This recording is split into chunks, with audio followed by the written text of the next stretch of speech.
Destiny has a major challenge ahead for itself, and it's not explaining the convoluted plot.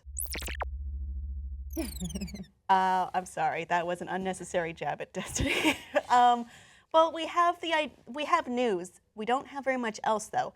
Destiny 2 is coming out in 2017, and Destiny currently has expansions coming out this year, this month even. So we're moving on to a new phase for Destiny, and Bungie has a lot of work cut out for them because on top of I would say a mixed response on Destiny original, classic, I can't say one, or can I? It was it's beloved by some people and quickly dropped by others.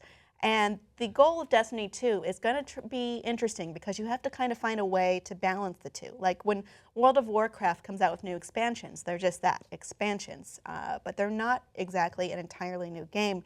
And people who have sunk thousands of hours into Destiny might not want to part with their characters or certain items that they've collected. Or what happens when you put this character in a new game? Do they level up starting at 0? Do they have a boost? Is that boost fair? Is that going to scare away new players? I think that's the huge issue. That's why I don't jump into games that I wasn't on board since the beginning of, because you're going to be so worlds behind everybody that's been playing it forever.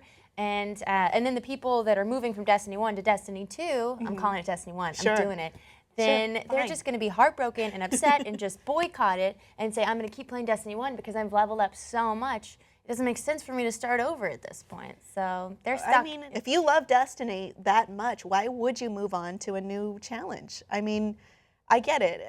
You don't want to leave behind this character that you have a lot sunk into, hours and hours of your life.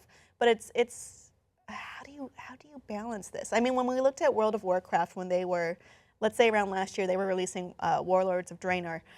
They were like instant level up to old returning players, you know, and that was heavily featured in their ads, where you can just instantly level up to the new cap from what it was before if you hadn't been there in a while, trying to re-welcome old players who had maybe let their accounts lapse. And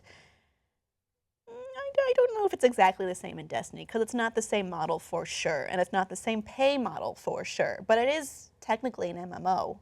Well, the other thing is, if you're budget conscious of your gaming and you're thinking, oh, am I going to get this expansion or am I going to wait until Destiny 2 comes out? Maybe I'll just hold off. Seems like a weird time to release an expansion. Right before, well, they don't really say when Destiny 2 is coming out. I don't think it'll be Q1 2017. It's just at some point. But there's a lot of things you have to worry about. I mean, would you have the subclasses the same? Would you release them? Would you just stick to Hunter, Warlock, Titan? Would you get a new one? Does it make sense to have a new one? Does it make sense to change them? Because that's a pretty well-established trinity of archetypes for this kind of gaming and multiple kinds of gaming across different genres. I don't know what they could do to liven it up, but also maintain that balance of familiarity. Everybody with donuts pant skins. Everyone wins donuts. That's all you need for Destiny 2. Is that how you lure in new players or keep old players? Both. Both? Just everyone gets them? Across the board. It's very egalitarian. And there's also the idea of, would Destiny 2 be available on PC now? It's a different kind of world when you're playing with mouse and keyboard, but it could be profitable for them. It could be a smart move and a good move to make in keeping a stable, engaged audience. I don't know. There's a lot of questions to think about, and we don't know what it is yet. Audience, what should Destiny do, or what should Bungie do for Destiny 2? Let us know your ideas below in the comments, and please like and subscribe for much more.